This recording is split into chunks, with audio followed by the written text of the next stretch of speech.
କାର୍ଯ୍ୟକ୍ରମ ଯେଉଁମାନେ ମୁଖ୍ୟ କର୍ମୀ ପ୍ରତ୍ୟେକ ନିର୍ବାଚନ ମଣ୍ଡଳରୁ ପାଖାପାଖି 50 ଲୋକ ଆସିଥିଲେ ଏବଂ ସେମାନଙ୍କ ସହିତ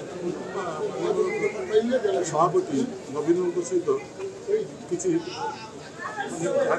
ଆଲୋଚନା କଲେ, କିଛି ପ୍ରଶ୍ନ ପଚାରିଲେ, କିଛି ମାନ୍ୟବର ନେତା ତାର ଉତ୍ତର ଦେଲେ।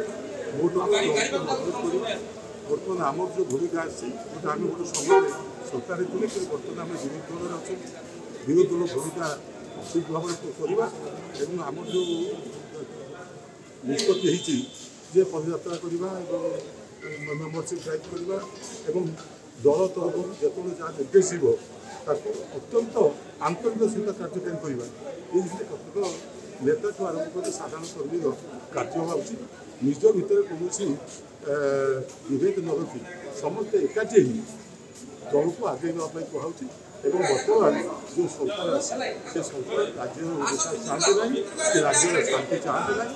ସେ ଆସିବା ଦିନକୁ ଆମେ ସମସ୍ତେ ଅନୁଭବ କରୁଥିଲେ ଯେ ରାଜ୍ୟପାଳ ଭବନଠୁ ଆରମ୍ଭ କରି ଆମର ଥାନାଠୁ ଆରମ୍ଭ କରି ବର୍ତ୍ତମାନ ଭଦ୍ରକଠୁ ଆରମ୍ଭ କରି ମୁକୁନ୍ଦପୁରଠୁ ଆରମ୍ଭ କରି ବାଲେଶ୍ୱର ଧାମନଗର ପର୍ଯ୍ୟନ୍ତ ଅଶାନ୍ତିର ବାତାବରଣ ଫେରିଯାଇଛି। ଇଏ ଶାନ୍ତି ଚାହାନ୍ତି ନାହିଁ, ଇଏ ଅଶାନ୍ତିର ବାତାବରଣ ଏବଂ ତତ୍ସହିତ ଆଉ ଗୋଟେ କଥା ହେଇଛି ଯେ ମିଥ୍ୟା ପ୍ରତିଶ୍ରୁତି ବିଭିନ୍ନ ଦେଇକି ଲୋକଙ୍କୁ ପ୍ରଭାବିତ କରିଛନ୍ତି। ତେଣୁକରି ସେ ଲୋକଙ୍କ ହୃଦୟ ଜୟ କରିନାହାନ୍ତି, କିନ୍ତୁ ବିଜୁ ଜନତା ଦଳ ହୃଦୟକୁ ଯେଭଳି ଜୟ କରିବ ସେଥିପାଇଁ କାମ କର, ଲୋକଙ୍କ ସହିତ ରୁହ, ଦୁର୍ଦିନରେ ରୁହ ଏବଂ ଲୋକ ସମସ୍ତ ନିଶ୍ଚୟ ରହିବ।